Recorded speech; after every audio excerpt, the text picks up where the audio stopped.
Bom, gente, hoje eu vou mostrar aqui meu Nintendo Wii, né? Eu já abri a caixinha aqui. Eu tenho ele faz um tempinho já. Por isso que a caixinha tá assim. Então hoje eu vim aqui pra mostrar ele. Hoje eu tinha abrido, né? Mas eu já botei aqui de novo na caixa.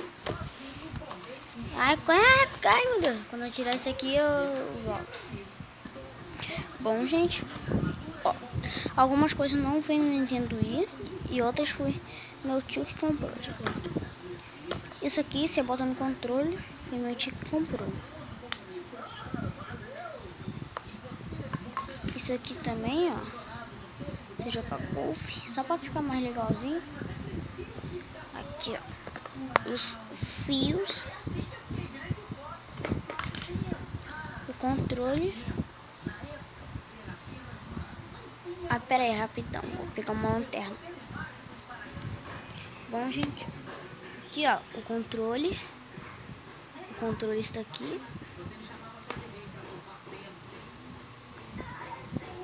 Eu estou aqui com o telefone da minha avó. Ô, gente, eu também jogo multiplayer lá. Ai, meu Deus. Meu nome é Steven. É Steven 66. Não sei o que, entendeu? É Steven 66, não sei o que. Então. Agora o fio, né?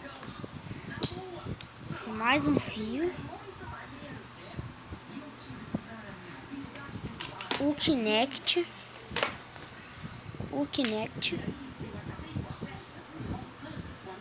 Tá chegando mais esperado. Uma caixinha. É aquela caixinha lá onde eu boto pra apoiar o videogame. E o mais esperado de todos, o videogame. Ó, gente, o videogame está aqui. Ó. Ele atrás.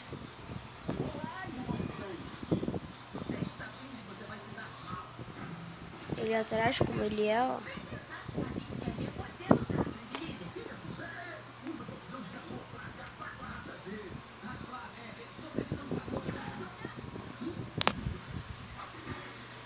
Aqui. E aqui na frente dele.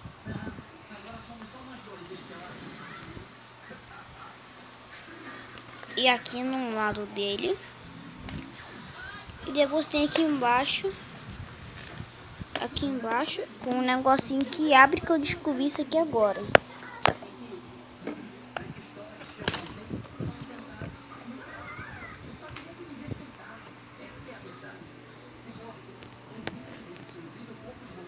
Aqui, ó.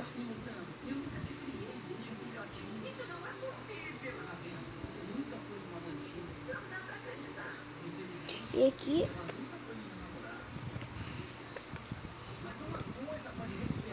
Peraí. Ai, tá difícil de abrir, que eu tô com as duas mãos, olha. Mas ele abre. Então, gente, esse foi o vídeo. Espero que vocês tenham gostado. Valeu. Se inscreva no canal, dê seu joinha. Valeu, tchau e fui.